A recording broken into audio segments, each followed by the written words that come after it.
And we're going to get underway for today. So let me go ahead and introduce our panel. We're doing something a little bit different today. You probably recognize everybody on the screen. Everyone here is a Unique Venues staff person. And we did this for a couple of reasons. One is that the topic for today really centers a lot around marketing and outreach, communication, statistics for searches and leads and things like that. And as you all know, this is our expertise at Unique Venues. This is what we do for you as clients. And for those of you that are prospects, this is what we do for people. We provide them with marketing and outreach support in every way, shape, or form. We're not here to sell you today, but that's why we're on the call, is we're bringing our industry expertise to the panel today. We also talk to clients all the time. We are talking to clients daily, and we're hearing then kind of the pulse of what's going on across the country in the US and up north in Canada, so that we can provide some insights into what we're hearing as people are really getting ready to open and start holding meetings and events in earnest again. Now, I know some of you on the call may have already been doing that for the last couple of months. Maybe you've been doing it all year or even throughout the pandemic. And so we'd love to have your feedback and your comments come in through chat as well as we're going through these questions, so that we can get as much insight for those participants, because we still have a fair number of people that are not opening. They're not open yet. They might be opening in August or September, some people a little bit later this fall. And so in our journey through the roadmap to recovery, we're at that stage where people are getting their final preparations done to be ready to get out there and start holding meetings and events again under whatever guidelines still typically exist in your local community or whatever your national guidelines might be. So that's what we're going to do today. So we have three people with us. Again, you probably recognize everyone. First up is our CEO and co-owner of Unique Venues, Chuck Salem. There's Chuck. And I'm just going to really quickly let everyone know, when we first planned this webinar, we didn't know that Chuck was going to have some surgery. And he had that on Monday. And while he is on his own roadmap to recovery, he's still feeling a little bit under the weather today. And so if he's not his normal, vibrant, exciting, energetic self, just know it's because he's a couple days out of he's totally okay. Everything's fine. But he's a real trooper for being here with us today, and will do his part to share what he's heard and learned over the last couple of months since the last time we were all together. Next up, we have Allison Salem, who is our Director of Marketing for Unique Venues. And she's going to help bring insights into what venues should be doing and what others should be doing to communicate about how they're entering the meetings and events landscape again, as well as sharing some tips and insights on what are some of the best strategies and activities right now to take advantage of the wave of things that's going on. And then finally, we have Scott Fish, who is our Director of Growth Strategies. And Scott's also another person that is going to help share insights into what's happening with the meetings and event marketplace right now, what kinds of searches and lead volume is going on, where are the best opportunities that are happening out there, and again, share his insights from the clients he's working with in terms of what they're really doing to take advantage of what's going on right now. So that's our team for today. I will chime in as well where I can. And with that, we're going to go ahead and get underway here. So our first question is that while some venues have been hosting events throughout the pandemic, others are still gearing up to open this fall. What have we been hearing from client venues and prospects about the timeline for opening? And do we reach a critical mass of venues operating fully as we enter the fall? So who's got some thoughts about that? I'm glad to jump in. You know, I think one of the things that we've been hearing, first of all, it's geographic. You know, the responses, for instance, our venues in Canada are just now beginning to speak to us about opening up and accepting leads again. Whereas in the States, that's been happening for the past several months. But, you know, I'm hearing people say that they're ready to take leads, but how do they communicate that there's still some gray areas? For instance, a recent university spoke to us and said, we're still trying to make some decisions about whether or not we're going to be doing some reduced social distancing. I think some people are still trying to figure out what exactly will our policies be about masking, not masking, because this unfortunately, the pandemic is not a, it's not a black and white situation. It's an ever-changing situation. And so there are people who are waiting and recognizing that policies may be shifting again because of masking and things like that. But the majority of people I'm hearing are saying that they're reopened and they're ready to start accepting leads again. And I think we can talk about this later. That's evidenced by the amount of traffic and the lead volume that we see and that we're processing. Yeah. Yeah. Allie or Scott? I also want to add on to what Chuck said. Of course it's geographic, but I also think it depends on the actual venue type as well. So for instance, universities are taking a little bit longer to open up, their conference and event services department compared to a wedding venue, which, people are still holding weddings. They just might be at a reduced capacity. So special event venues, wedding venues are opening up and are more open to the idea of opening up fully compared to a public entity like a university as well. And I think that goes along with, in Canada and the US. But I also want to add in, besides geographic location, event venue type also plays a factor in how much these venues are opening, how quickly they're opening, and what their restrictions are. You make a great point, Allie, because I think I've been seeing that as well in some of my conversations with clients. I think a lot of it comes down to sometimes, what is your organization's primary focus and mission? So if you're a museum, you may have been closed for 12 months and you're trying to figure out how to safely reopen the museum for visitors and guests and patrons, donors, before you're worried about, now can we also rent out the gallery for a special event?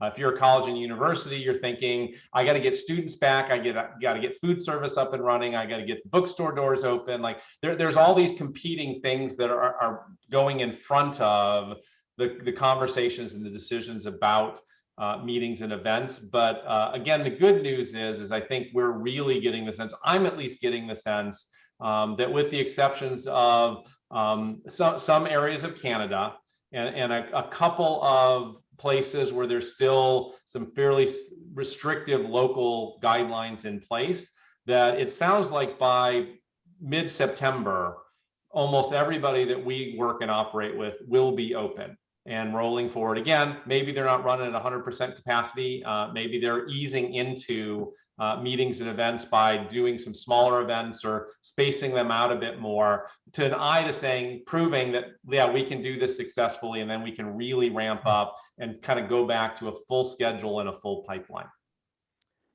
I also would say, and this goes along with what Allison said, and I think she said it, might have said this already, but I'm kind of reflecting on it, is that, and it's kind of what you're saying too, Joel. I said the degree to which a venue is opening and taking leads and responding to leads correlates with the level of need from which they need to do that. I mean, our venues who this is their, meetings and events is their core business. They're an event venue. They operate 24/7 as an event venue, has to be accepting or responding to these leads right now.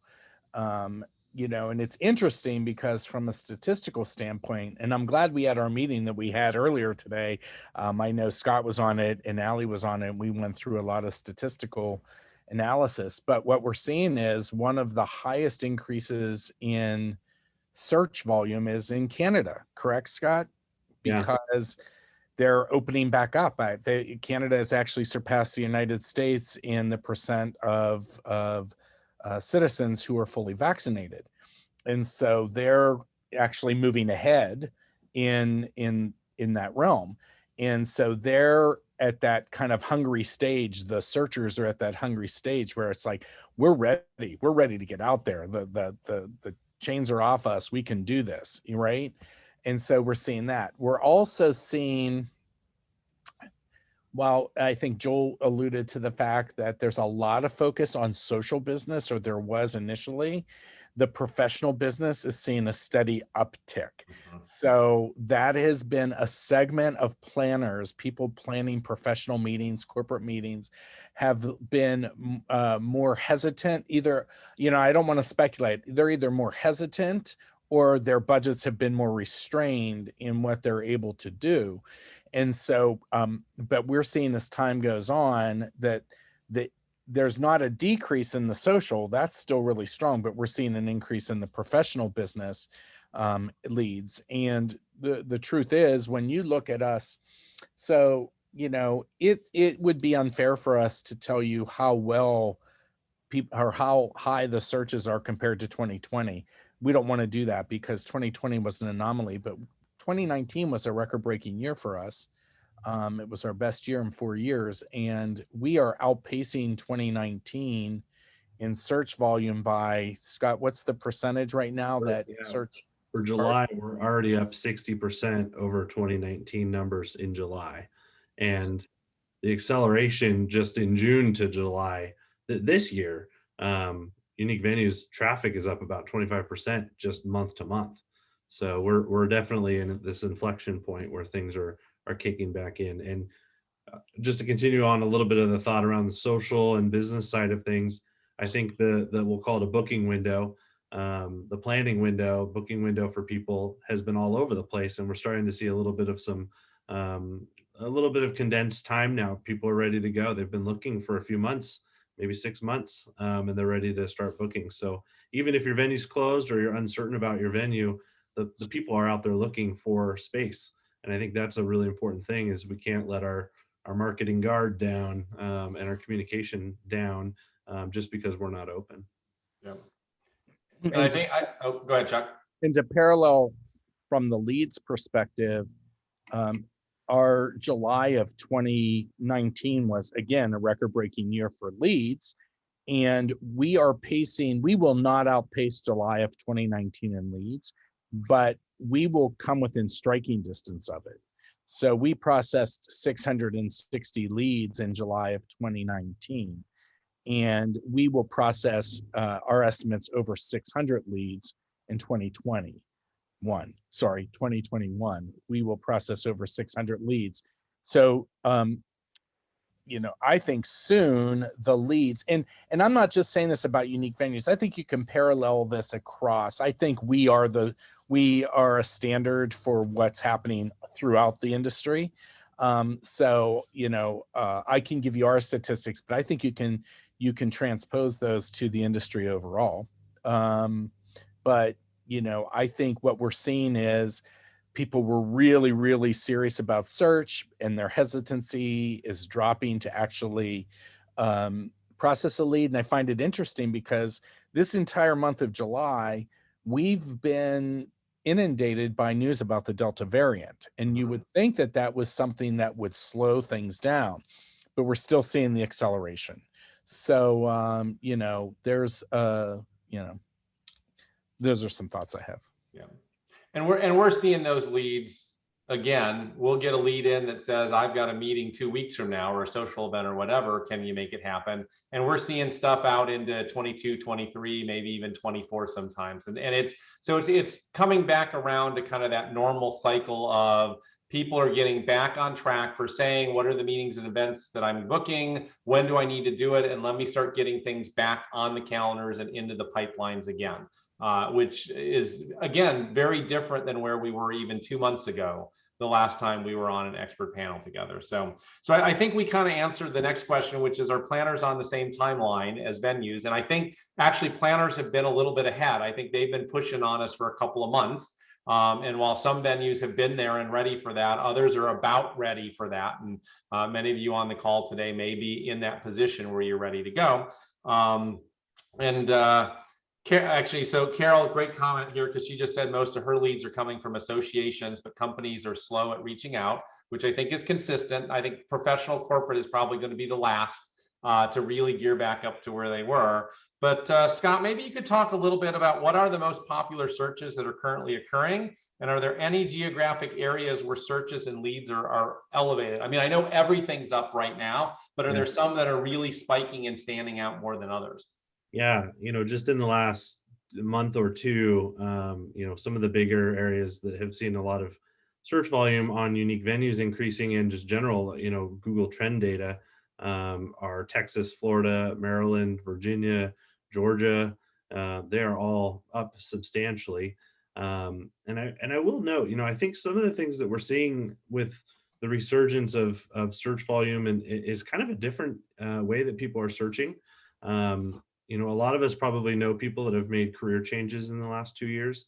And I think there may be new event planners, people that are new to the industry, or now they're in a position where they need to do some event planning. We have a new generation of people just out of college that are now in the industry. They're using different words than people were using in 2019 or 2018. We've seen some of that data just in terms of the usage of Chuck's favorite word, banquet halls. That is a word that it's a space that's been around for a long time. People aren't searching for banquet halls as much. I think that's part of the younger generation coming into searches. We're also seeing event spaces. That one's growing significantly. It's a very generalized term. Event spaces could mean anything, and that's one that we're seeing a lot of traffic around. We're optimizing our event venue profiles around that. So, I think not only geographically are things changing, but the way that people are searching is changing, and it may be because we have some new people in the industry. So that's just something to be aware of. Look ahead. Just be aware of how people are talking about your venue space. How are they referencing certain amenities and aspects of it? Because those are going to be things that people are searching for down the road. I also want to jump in because I just saw Jill Porter also jumped in with a comment that she's seeing more leads coming from nonprofit organizations. And I think this all parallels back to the types of businesses that need to get together and the types of businesses that are more hesitant. Again, these nonprofit organizations and associations rely on educational offerings and gatherings as a main source of revenue for their associations and organizations to exist. So they're going to be faster out of the gates to be getting some of this revenue generating types of business going again, where corporations primarily are about selling, servicing, products and goods and services. And so meetings, they're going to try to do as much as they can internally on a really tight budget initially, as they get back to selling their goods and services, if that makes sense. So I think that's one of the reasons why you're seeing this association and nonprofit organizations faster than you're seeing the corporate business come back to life. Yeah, and interestingly, that was actually a little anomaly that we noticed, I would say, in May. We have a page for nonprofit event venues, and all of a sudden traffic was up 40% month over month. I mean, it was all of a sudden that was getting a lot more play. And I remember talking to the team, well, why is that? And yeah, it's a little bit of a leading indicator maybe for the larger business environment. They rely on the revenue a little bit more. So people are searching for event spaces at nonprofits, and there are nonprofits, looking for that business.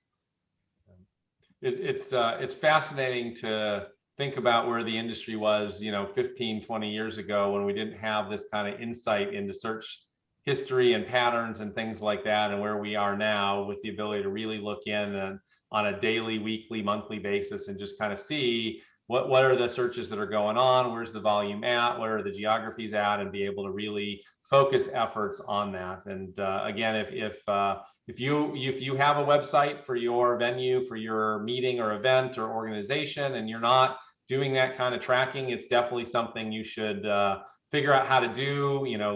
Google Analytics is a wonderful tool and is definitely the lifeline that we use to making sure that we know what's going on with the planners out there. So any other statistics? Oh, Allie, go ahead. Yeah, I just wanted to kind of jump in. Something that Scott said kind of struck me when, he was talking about, the new generation using different keyword search terms compared to maybe an older generation. And I think that to speak on behalf of maybe the younger generation, if that's okay. Please do. I'm saying that compared to Chuck, and I can say that because he's my dad too, if you didn't know.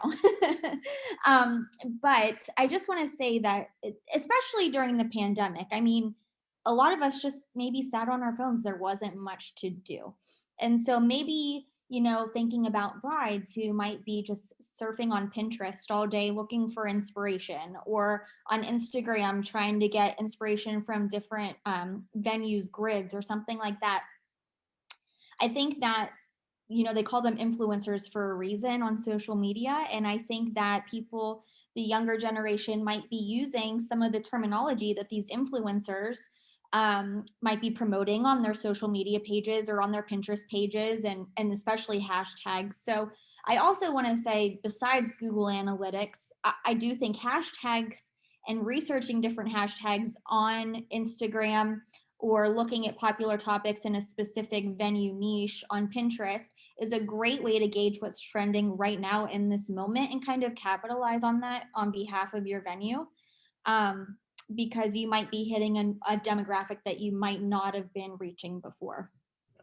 Yeah, and that's a fantastic insight, because you're right. I mean, for some of us, social media is not as much of a research and branding and tool as it is for, I think, people of a younger and kind of middle tier generation. And so definitely something to keep in mind, and a great segue then into talking about, okay, so there is a tidal wave of activity that's going on right now. All this pent up energy about waiting to book is happening, and people are sending out leads and looking for places to hold meetings and events. So what can venues do from a marketing perspective to take advantage of this robust activity? Are there recommended strategies to stand out from the crowd as more and more venues reopen for business?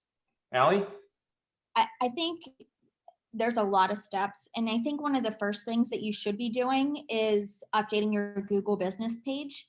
And there are things on there for you to update. It's very easy to do. And if you don't have one, which most of you should, if you don't have one, it's so easy to create one.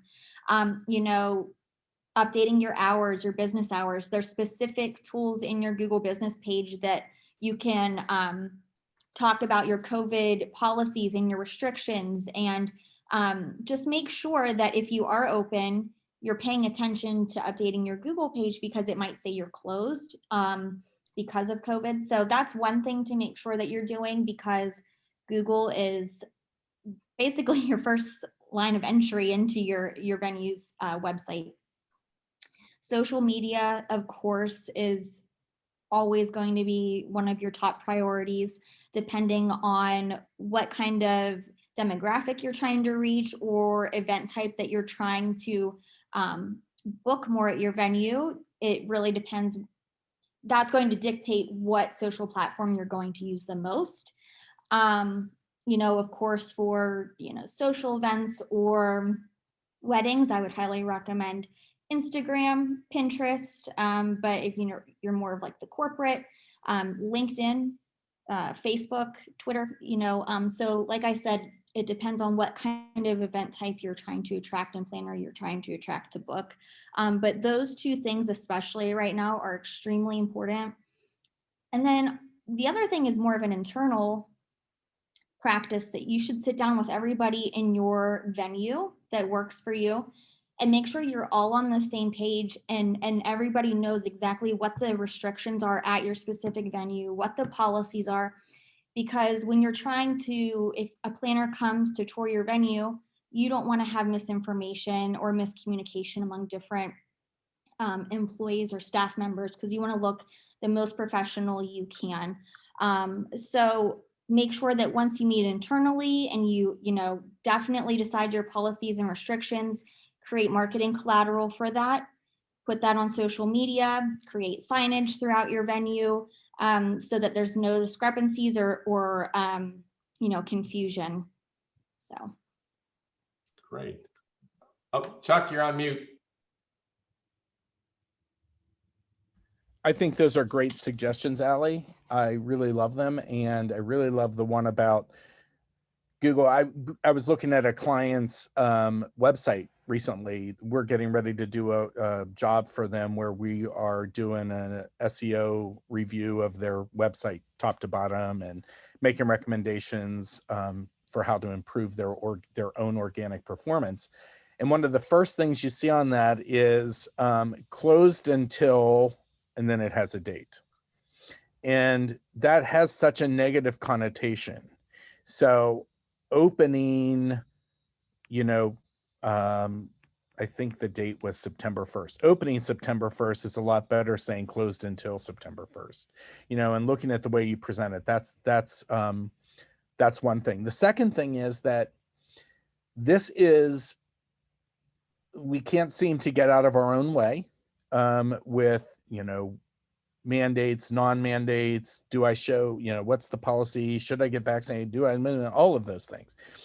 The one thing when you're sitting down with your team, the one rule should be to never get into editorializing over your policies. These are our policies, period. Not, I know I have no idea why we're not fully open. I know I have no idea why we have to have masks. I don't agree with it. I think that you want to make sure your team knows that the facts please only. All of our guests are required to wear masks, or nope, guests are not required to wear masks, whatever they are, without any kind of editorializing, because every time they're expressing those policies, they're a professional representative of your organization. And it's very easy during this hypersensitive time to editorialize. So I would make sure that you don't, because you never know who you're alienating when you're speaking to them. I have an idea that I think everyone on the call can do. And I think it's a good time to kind of take a step back and look at your kind of the lay of the land. How are we doing in terms of ranking for keywords that we want to in Google? Are we running a Google Ads campaign? Is it effective and cost effective? What's our social media strategy look like? Are we fulfilling on our promise to our customers in terms of how often we're going to post? Are we doing an email marketing campaign once a month like we've had been doing maybe pre-pandemic? I think there's going to be some gaps in there that you might find. And one of them is if your organic rankings are not where you think they should be and you're not getting enough organic traffic, now might be a great time to run a Google Ads campaign so that you are at the top of the search results, capturing those leads right now in that increased lead activity time. And I think that's one that you kind of have to start balancing. Okay, once our organic traffic starts picking back up and we're ranking better, then you maybe pull back on Google Ads, or you say, let's put more fuel to the fire, and do both and really get aggressive. So I think, taking a step back and being kind of honest with where you're at in the marketplace, I think you will probably find a lot of things to do. And if you haven't been very active in the last year and a half or so with creating new content and doing more social media, there's probably some competitors that have been. So it's a good time to take note of who those are. And maybe some have gone out of the market. Maybe you have some new players in the market. So there's some business intelligence there, I think, that we can all take in. Go ahead, Allie. I just want to add also that I think right now is a good time to be marketing yourself to your local, to your community. I know here that all the local businesses are pretty much coming together and holding, pop-ups or, little markets or whatever. But I think that it's a great time to kind of, if you want to host professional meetings or events, get in touch with your, CVB, or get in touch with the local, Chamber of Commerce or something, to promote yourself to those local organizations. And then also, reach out to, local catering or restaurants or food trucks. Just kind of bring that brand awareness, not necessarily, you don't, of course you want their business, but, when you come across to them, just introduce yourself, let them know everything you have to offer, and that you're open to ideas and opportunities, especially to get through the next couple months and see what you guys can collaborate and come up with. I think that that's a really smart strategy. And then on top of that, I think going back into the archives, maybe 2018 and 2019, looking at who booked professional business with you, or you know, social events with you, and kind of reaching back out to them to say, hey, we're opening back up in September, or we're open, how can we help you? That way you kind of open the door for some repeat business as well.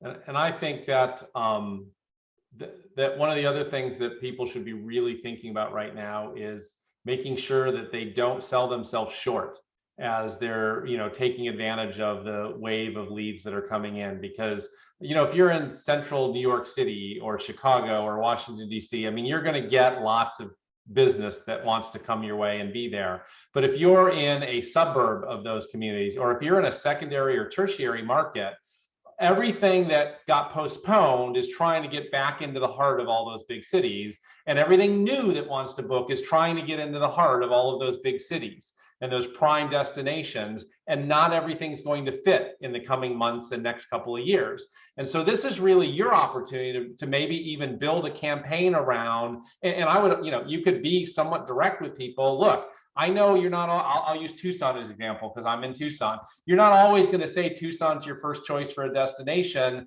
but right now, if you get locked out of San Diego or Vegas or Phoenix, we would be thrilled to host your event as you're looking for a home because you couldn't get where you were trying to get in the first place. And again, I think there's some campaigns that you could run with existing clients, and things that you could do to take advantage of the people that are not going to find a home in their desired first location and seize that business. That won't last forever, but for the next 2 or 3 years, I would bet there's going to be a lot of opportunities for secondary and tertiary markets out there. I think the only thing I'd add to this whole discussion, so I know we did a lot of seminars and webinars in the past year and I guess 15 months now. And I think the one thing I made sure I said often was, don't hide under a rock. Take this time to get out there and create the best version of who you are to present to the marketplace. And there are people that did that, and there are people who didn't do that. And I think doing that is so critical for a couple of reasons. One is you should always be putting the best version of who you are out there.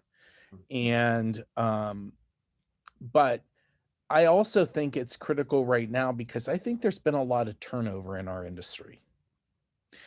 And because there's been a lot of turnover in our industry, I can't tell you how many venues I talked to that said, well, we furloughed 75% of our staff, and you know, we have 3 people who were on our staff that have come back, but the other people are all new to our staff because some of those people didn't come back because they got other jobs. There's been a lot of turnover. So in a sense, this is your reintroduction to your long-term clients who have known you for years, but this is also your first introductory period to all of these people who are getting in and doing planning now. So I think it's really critical that you should always be putting the best version of who you are as a venue out there across multiple channels. So, yeah. I'm going to share the results of the poll really fast here from the venues, and that'll pop up on your screen just a minute here. I think it validates some of the conversation that we've been having. So looks like about 70% of venues are already hosting face-to-face meetings and events. So that's great. But we do have a few that either starting up in the next couple months or later this fall, or one that is going to be hosting face-to-face meetings starting in 2022, and one that's still waiting on a date. And we empathize with whoever that person is, because we know how challenging it can be sometimes to get someone to make a decision about that. I hope that that decision gets made sooner rather than later for you. And then if you look at the number of new leads, you'll see that generally almost everyone has seen a slight or significant increase in the past 4 weeks, with just a few people staying the same. No one has seen a decrease in lead. That would be the first time since the pandemic started that no one has answered decrease to that question. So again, I think you're all seeing what we've been seeing as well, which is there is this wave of activity that's coming, and hopefully you're getting positioned to do it. And hopefully you are staffed up and ready to go with that, because there's nothing where, even if you can't handle a piece of business, right? If leads are coming your way, you got to respond to them. As quickly as possible, within 24 hours if you can, 48 at the maximum. But even if you can't do it, with a polite thanks for your interest, unfortunately we can't accommodate you at this time, but keep us in mind for future things, and slide them your digital brochure, or slide them some other information that they can keep and take with them, so as they continue to plan their meetings and events, you look like a viable option for them. Joel, can I jump in? I see Jill's comment that she put out there to everybody about it's really the second part, and ask for what you need to make the business successful. So, I think that's such a great point. One of the seminars that we ran last year was on consultative sales. And one of the things that we really talked about in that is the importance with clients to ask them directly, how can we make your event a success? What are your goals? What are your objectives?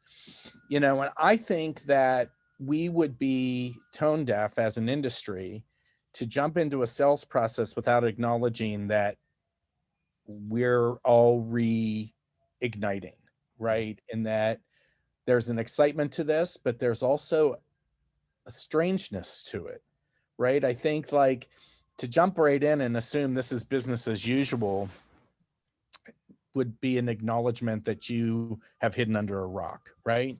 I think acknowledging that things are a little bit different, and I realize as a venue operator that things may be different for you and your organization, and how you're approaching this event. So let's talk about that. How have things changed, and how you're planning this event changed? So, and then I also have to tell you, if you can hear it, the ice cream man is driving. Can you hear it? The ice cream man is driving past our house right now. Allie can hear it. So if you hear it, isn't that cute? We still have an ice cream truck. So anyway. I'll take an orange-sicle, Chuck. Oh, I want one. I want one, but it'd be rude to leave right now. Everyone put your orders in chat. Chuck's buying today. So any last thoughts on marketing activities that people should be pursuing right now? One thing on the operational side that comes to my mind as Chuck was talking, and seeing Jill's comment as well, this is also a good time, I think, to evaluate, what your profit margins are. And as you get more leads in, you're going to reach a booking rate or an occupancy rate of 100%, and you may have to start turning people away. It may be a good time to start kind of really figuring out what are our most profitable type of events in today's environment, and make sure that your profit margins are there as strong as possible. And to take that a step further, that's an area where you can go in and make sure that your unique venues profile is geared towards those event types, and make sure that you're getting those higher quality, more profitable leads.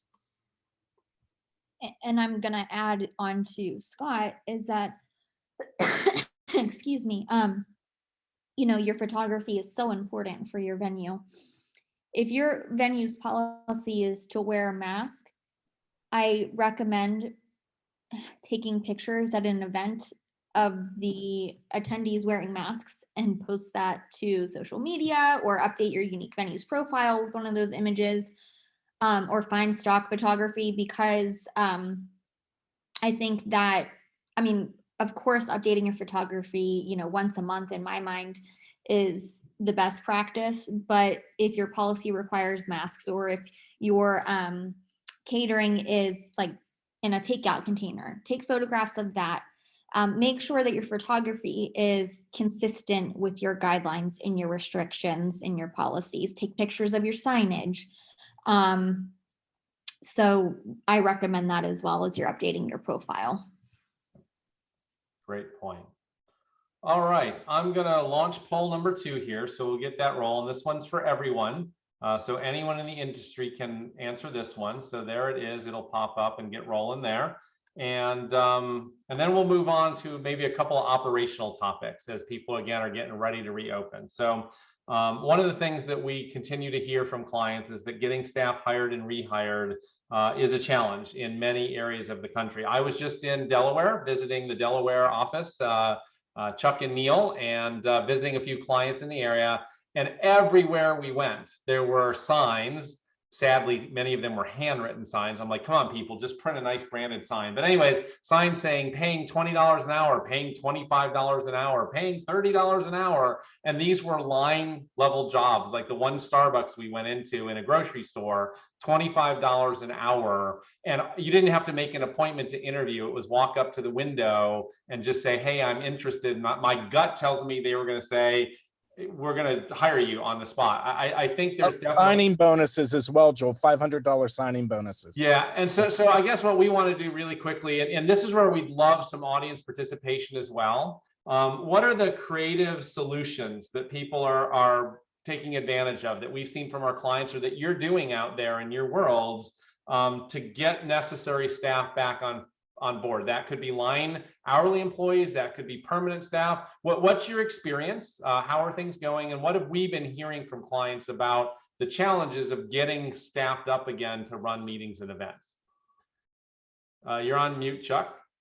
Joel, can you give a little bit of clarification? Because these all say with social distancing guidelines in effect, and there's probably many people on here who don't have social distancing guidelines in certain areas. How should they respond to that then? But whatever distancing guidelines may be in effect in their area. So in some places it's like, again, for some of us, it may be, I'm going to go to an event and there's no distancing. And so you may say, okay, I'm not comfortable doing this yet, where someone else might be, we're still at 50% occupancy and I'm more comfortable. So it's hard to kind of get at that, but thank you, Chuck, for the clarification on the poll. So answer that the way that you feel most comfortable with what you're experiencing in your area.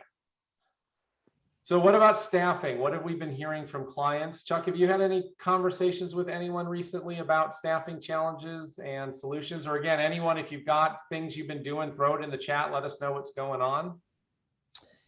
You know, I hear a lot about staffing overall throughout the hospitality industry. And, you know, I think that it really depends on what kind of venue we're talking about here.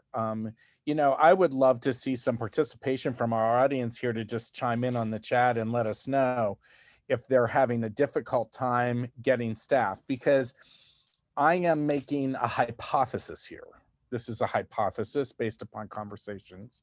So it's not an assumption, it's a hypothesis. And my hypothesis is that if you work in a venue where the benefits are high, the salary is high, the turnover tends to be low, that your staffing is fairly steady, you're able to bring people back, and you're retaining the people that might have left if they were furloughed. And it might be the opposite situation if you're in an industry that has a lot of turnover, or that, you know, there was an article that I just read here in Delaware, and I don't know if it was a national story or a regional story, but the story was that restaurants and dining venues are having this problem. And the problem is that workers are just leaving in the middle of a shift because they're like, I don't need this. I don't want this. The clients are rude. I'm not doing this for this kind of money. The conditions are, it's too busy. There's not enough workers. So I think those are the kind of things that are impacting. And so I'd love to hear from the attendees. Are you finding that if you are able to bring back staff, are you able to get staff to apply for the positions, and quality staff to apply for the positions? And that's my dog Bear. Sorry about that. There's Bear. Good Bear.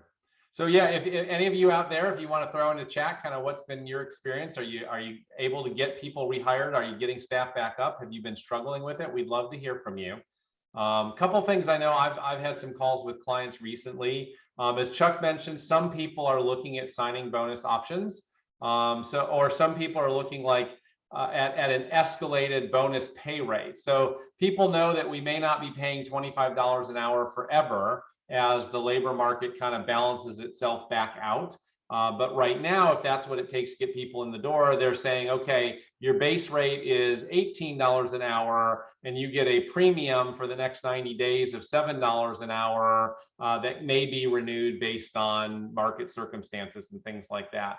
So people are looking at different ways to kind of build that in without locking themselves in for the long term, right? Because in some cases, sustaining that level of activity is going to be difficult for the longer term. I see Jill has shared with us they're struggling to bring everybody back. And part of that is obviously having enough revenue coming in the door to be able to say, okay, we've got guaranteed hours and we can cover all these salaries and things like that.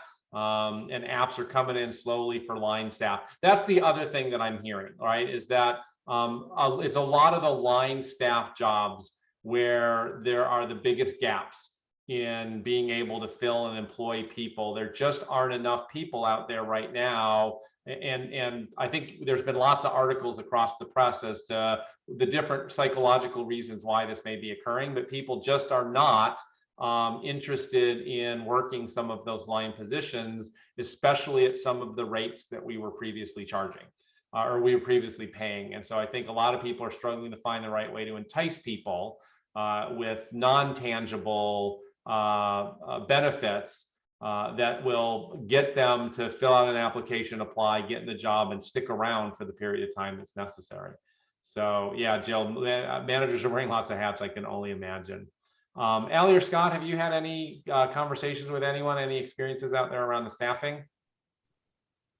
Not in particular, but just something that I'm thinking about as we're talking through this, that, you know, a lot of the staffing issues seem to be focused on money, but at the end of the day, it seems like there's a shortage of staff and maybe people feel overworked. And like you said, it's not worth doing this. And so communicating the fact that you are over hiring, you know, the hours are fixed, there's more to it than the money in terms of satisfaction. I think that's an area that can happen. And quite honestly, you know, a lot of the venues I've worked with on the hiring side, sometimes they have a little blurb on their website about, you know, seasonal work, you know, email us for this information, you know, during the summertime.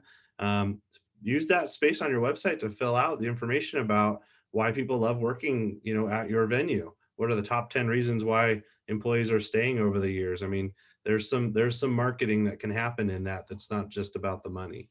Yeah. So I think now's a good time to do that. Allie? I think I feel like we say this quite often, but hiring college interns is always a great option as well. And you know, sometimes you can create or establish a partnership with the university in their career services department or their marketing department, whatever department you need, communications department, where, you know, they work for you X amount of hours. You have to fill out some paperwork, but they might just get credits. You might not even have to pay them, or they might just get a stipend. So it's, you know, the flat rate for the whole semester. We've done that. It's worked really well for us.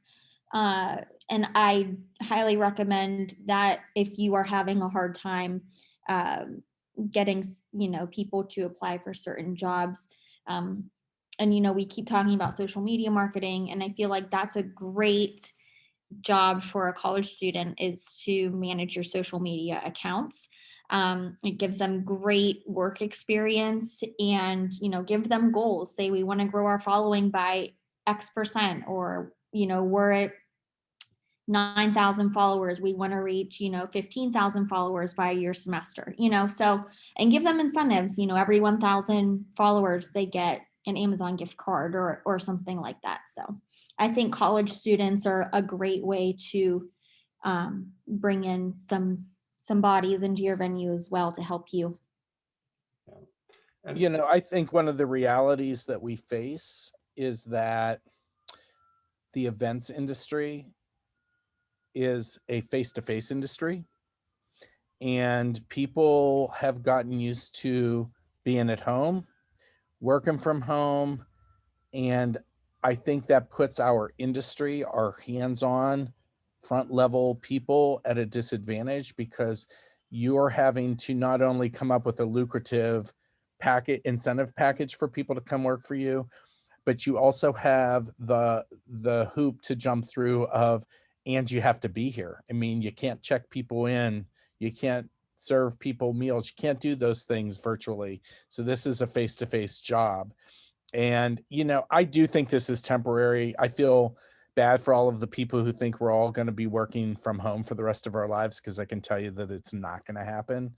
We're all going to find out that we we as a culture demand that face-to-face as much as possible. And so, I think while we're at a disadvantage right now, we could be at the forefront of bringing people back, where other industries who have allowed people to work remotely will be at a disadvantage later. Now, that being said, I do think still that where there are opportunities for flexibility, I think that, you need to look at your operation and say, can you do that? I was talking with one client the other day that is really trying to sort out that issue about, if I'm an event coordinator, but I have no events for the week, do I really need to be on site? And they're grappling with, it's kind of a yes and a no. Part of it is that, yeah, we want them to be there in case something comes up, or just for building the community and networking with one another and everything else. By the same token, could that person work from home for 2 days that week? Because we all know sometimes we're more effective in just plowing through, building out a contract or responding to emails or whatever it might be. And they're trying to do that balancing of act of, so what is okay? Like, their solution at the moment wasn't going to be, you get a permanent 2 days off every week, but it was, we'll work with you on a weekly or bi-weekly basis to say, you're going to take a couple days and work from home, which gives you the flexibility you're looking for. By the same token, then we're expecting you to still be here for these other things that we have. And so again, I think everyone's going to grapple this. Again, I did also hear one client that their entire AV team didn't want to return to campus and work. And I was like, I'm not sure how they think that's going to work to set up an AV for an event when they're all in their houses. But again, to your point, Chuck, everybody right now is kind of grappling with the notion of, we've all gotten used to the luxury of being at home, and some of us have to go back. How do we bridge that and balance that equation? So I did share the results of the poll, so it's floating around out there. I'll share them for a couple more minutes, and then I'll kick off the evaluation poll, because I know we might have a few people that have to drop off. I'm going to tackle 2 more questions here really quickly. One, what should venues be communicating to clients about their reopening plans to instill confidence and reassure planners? So what kinds of messaging should we be doing right now to tell people we're opening up, or we are open and things are safe, we're ready for you, and you're going to have a great experience in our environment? Any thoughts about that? Allie? I think that besides what we have already talked about, I think that if you have been open maybe a couple months now and you've hosted events, I think it would be great to reach out to the planner or the coordinator of that event and talk about, can you give us a review? Can you, if you felt safe, we would love if you felt like we were a clean environment, a safe environment for your attendees, we would love a review, and kind of post that everywhere. Because if you have somebody who attended an event there and they said to you, everybody was socially distanced, or we wore masks, or whatever the case might be, that they and their attendees felt safe, I would promote that and market that as much as you can. Absolutely. Other thoughts? I think that if you are during the sales process communicating all policies, procedures, and your confidence, and then you're following up with that through professionally branded signage, postings, and information throughout your venue, restrooms, dining areas, meeting areas, professionally branded. I know Joel mentioned handwritten signs and things like that. You don't want to see that. You want to look as professional as possible. A handwritten sign says, whoops, we weren't prepared for you, and so we just threw this sign up here. I think being as professional in presenting your positions as possible, and informing people, and having staff members with confidence who are willing to enforce the information that you're sharing and not editorializing, as I said earlier. Yeah. Scott? Yeah, I'll echo a little bit of what Allie was saying. We in terms of reviews and testimonials and case studies, looking back into 2019, it's a much different time than it is today and going forward. So, if you have older case studies or older testimonials on your site or on, your social media channels that you're using, I think it's time to refresh those. And make them relevant for today's world and the things that we care about today as planners. Yeah. Yep. Oh, Chuck, you're on mute. And I think most of all, expressing your excitement and delight in having people back. Yeah. More than anything, expressing your excitement and your delight in having people back. Yep. No, it is a time for celebration, even as we go cautiously into the fall. We continue to have news about Delta and other challenges that we're facing. Just the ability to start getting people together again, to gather, to meet, to learn, to celebrate, to enjoy one another's company. It is a time of happiness and something that you really need to embrace and spread that emotion to your clients. Allie? So this is kind of minor, but I think having hand sanitizing stations throughout your venue is conveys that you care. Mhm. Because if I go somewhere and maybe I can't go to the bathroom, or like I have 2 young kids, if I like go into the store quickly, to be able to have a hand sanitizing station or somewhere there, it makes me feel so much better. And I think that if people are attending an event and there's going to be, more people there than they might be used to, it might help them feel more at ease while they're there as well. Yeah. I'm just going to add in one more thing. If your policy is going to be that people have to wear masks and your staff is wearing masks, there's nothing that frustrates me more than when I see staff at a place that mandates masks who don't wear their masks properly. Mhm. That they're wearing them down here below their nose and they're 10 sizes too big for them and those types of things.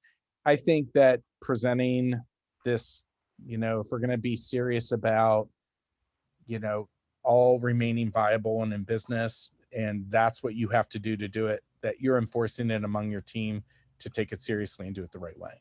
Yeah. Yeah. Brand I space. saw a sign at a restaurant the other day. It said, whether our employees are vaccinated or not, we respect your health and we will be masked. And that way it takes away some of the stigma that's out there of whether you're masked or not, are you vaccinated or you're not. So I think taking an overarching positive stance, a little bit of what Chuck is saying, like this is a time of celebration. Let's be positive about things. I think you can do that in your messaging, and it comes across really nice. Yeah.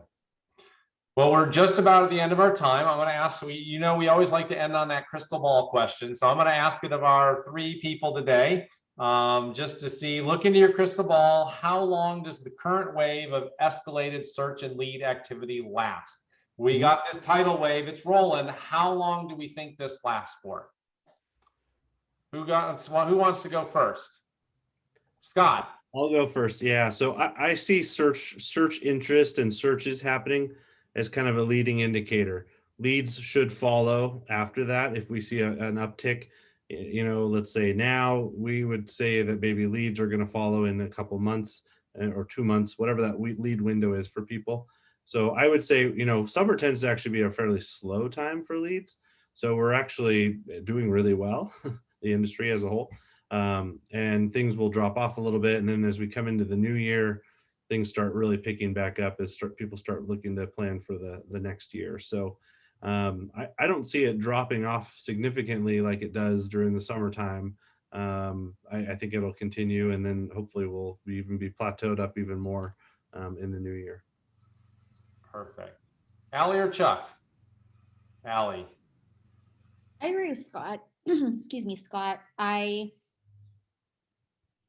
am nothing but optimistic, and hopeful that this trend will continue, but I also am realistic in knowing that I think it depends on what kind of event types that you are trying to book, because there are certain times of year, say you're trying to book a youth camp, leads for youth camps might come in a different time of year than, engagement season if you're hosting weddings. So I think it's important to be realistic about, what kind of business you're trying to bring in. But again, like, I truly do believe that we will continue on a trend of,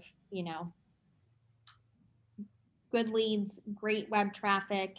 And as long as you continue to market in a positive way, I think you'll see, that business converting. Yep. Chuck. So, like Scott, I think we're going to continue to see steady, large increases in people looking, steady but smaller increases in booking. I think that we're going to see booking increases later this fall, late September, October, November, December. We're going to see some really serious booking going on, because I think by that time we're going to have some answers a little bit more about the variant and how we're managing it, how, you know, people's confidence in we're not shutting down again, all of those things. Then I think we really need to all brace ourselves for 2022. I think 2022 will be the most record-setting year in the events industry in decades. I really, really believe that. So I think we all need to get to kind of hold tight, be prepared, be ready, because I mean, we're already almost in some ways surpassing 2019, in other ways catching up to 2019. But I think we're going to blow 2019 out of the water in 2022. I do believe that. Great. Well, I just want to thank all three of you for being with me today. And hopefully everyone that attended today picks up some good insights into what we've been hearing and what we're seeing in the industry from our perspective as a company that is in charge of helping clients do marketing and outreach activities for meetings and events. I'm going to share my slide here really quick and wrap us up. So we have a couple more webinars coming up. On August 10th, I'm going to be doing a webinar on managing the sales funnel. With all of this increased lead activity and searches going on, it's important to really look at all levels of the sales funnel, from awareness all the way through booking and establishing loyalty, and asking yourself, am I doing all the right things right now to be getting prospective clients into my funnel, and then doing activities to move them through the process and eventually get them to book. So I'll be doing that on August 10th. Then we have our final roadmap to recovery on August 24th, where we talk about hitting the road and adjusting course. With that one, we will have venues who have been operating for the past few months, a few experts from those venues on the call that day to be able to talk about their experiences, so that those of you that are just getting underway or have only been doing it for a month or so, we'll kind of hear from people that have been doing it for several months and what they learned and how they've adjusted course as they've gone. And so if you want to register for those, you can go to our resources page on uniquevenues.com. And with that, I want to thank you all again for attending. We really appreciate your time and hope you enjoyed the webinar, and we will see you at a future Unique Venues webinar, member group therapy, or planner roundtable. Everyone have a great rest of the afternoon and take care. Bye-bye.